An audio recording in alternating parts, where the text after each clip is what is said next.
Nous sommes ici, dans une forêt du Jharkhand, l'un des 28 États de l'Inde. Jharkhand veut dire pays des forêts. L'ensemble de son territoire était recouvert encore il y a peu d'une riche forêt tropicale de mousson. Depuis des temps immémoriaux, les forêts du Jharkhand sont habitées par des communautés tribales, appelées ici Adivasi.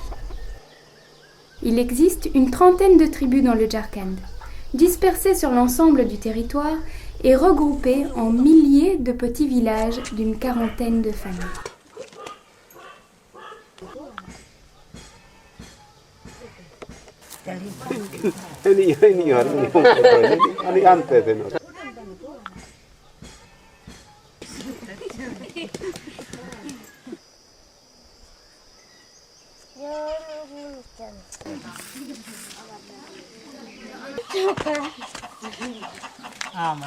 Les villageois tribaux habitant les forêts que nous voyons ici appartiennent à la communauté des Munda, l'une des plus importantes communautés tribales du Jharkhand. Les Munda vivent simplement.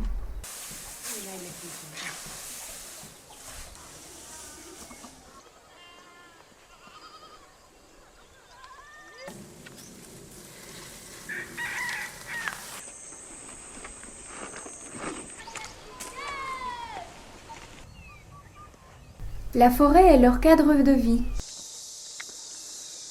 Elle leur offre tout ce dont ils ont besoin pour vivre. Du bois pour les constructions, le chauffage et la cuisson, des fruits, des fleurs, des racines, des écorces pour la préparation de plats cuisinés ou de remèdes médicinaux, des fibres pour les travaux de vannerie, des lieux de culte.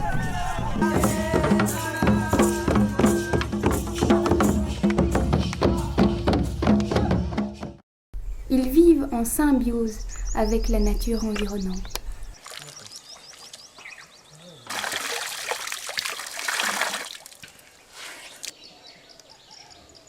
Dans les réseaux sociaux Munda, il est difficile de distinguer la frontière entre humain et nature.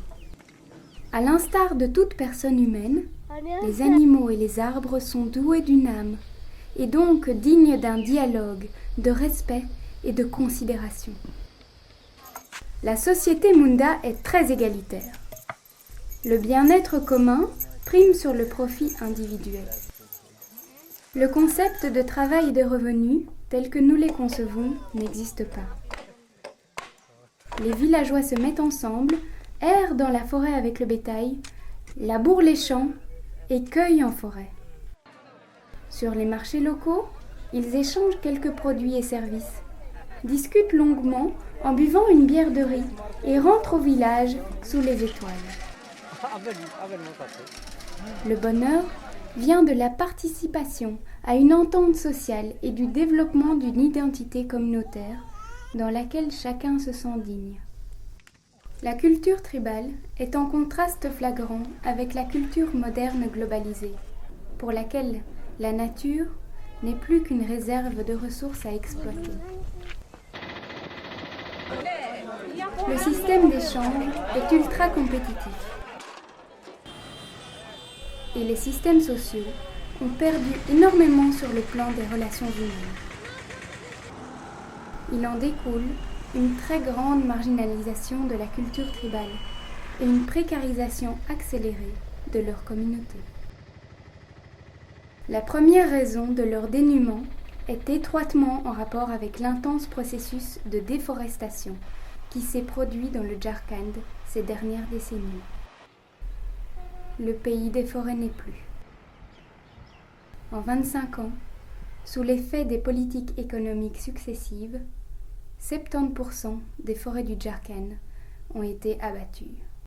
Une communauté tribale sans forêt est une communauté sans ressources. Toutes les conséquences environnementales d'une rapide déforestation sont visibles dans le Jharkhand. Érosion des sols, inondations lors de grosses pluies de mousson, sécheresse en saison sèche, augmentation des températures, désertification, etc. Ce processus a été si rapide que les villageois n'ont pas eu l'occasion de s'adapter à leur nouvel environnement.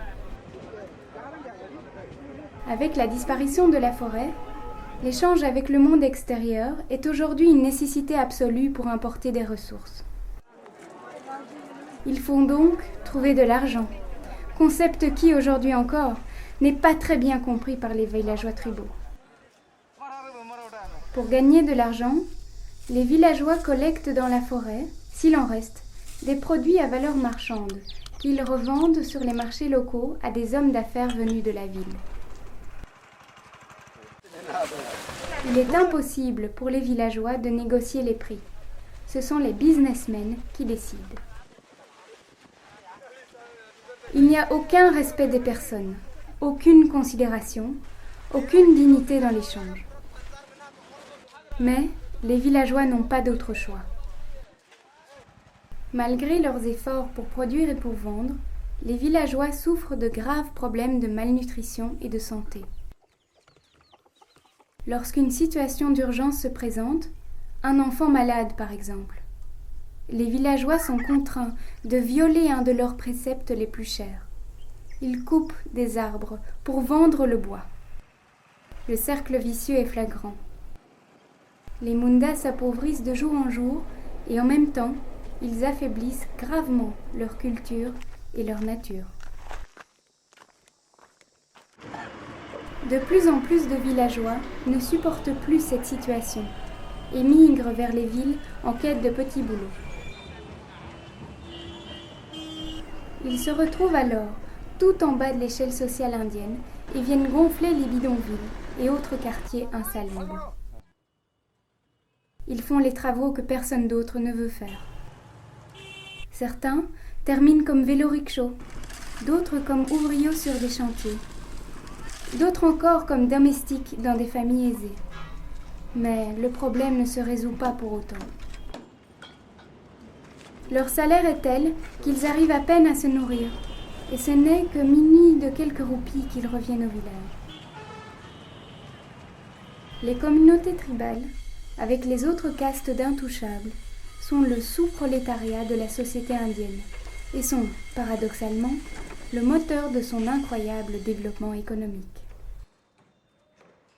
Les villageois Munda vivent une situation difficile dont ils ont peine à sortir. Leur avenir en tant que communauté tribale semble être perdu. Pour leur prospérité, le monde moderne ne leur propose qu'une position sociale de dernier rang dans laquelle ils seraient forcés de perdre leur culture et identité tribale.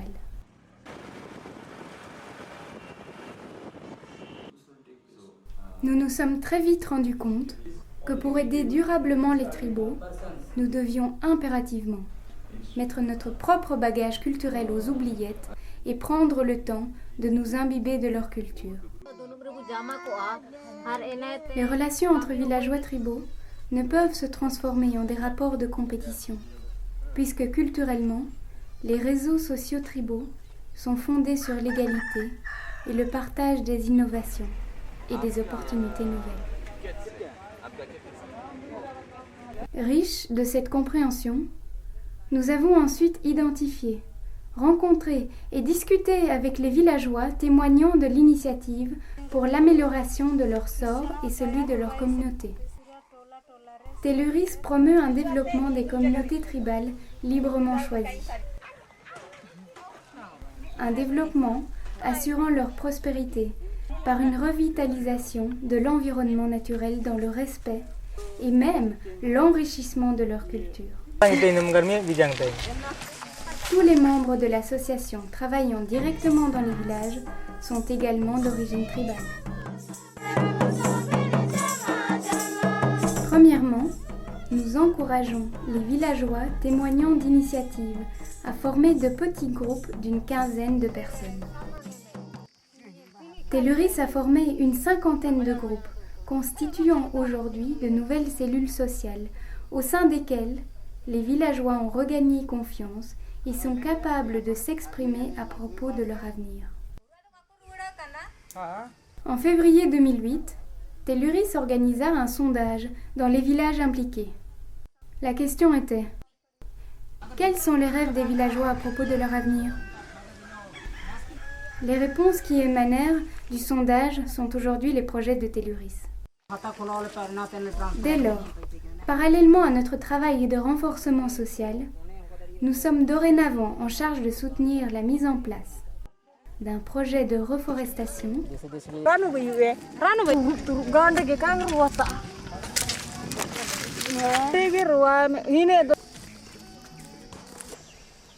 d'un projet d'aménagement des bassins versants pour une meilleure gestion de l'eau, d'un projet de réduction de la projet de revalorisation de la médecine traditionnelle tribale,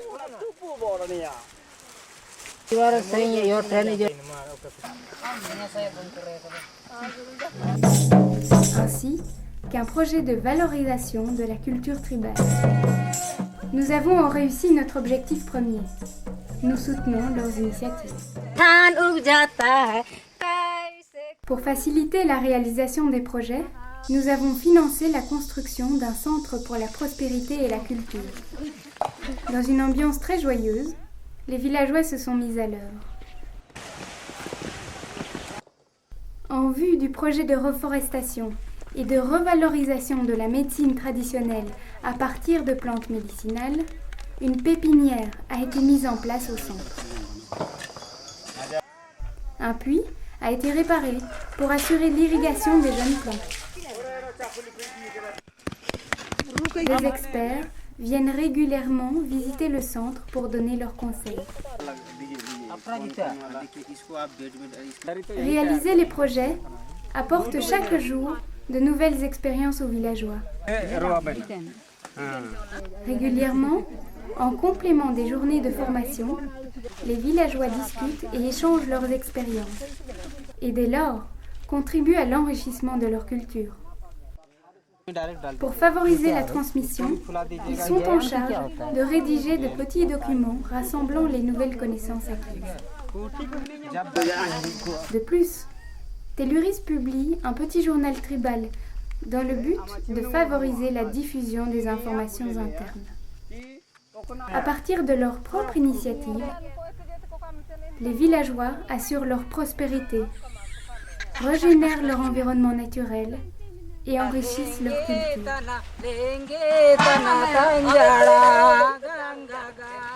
Mais sans vos dons, rien n'est possible. Relevez avec nous le défi de soutenir les projets des villageois tribaux jusqu'au bout.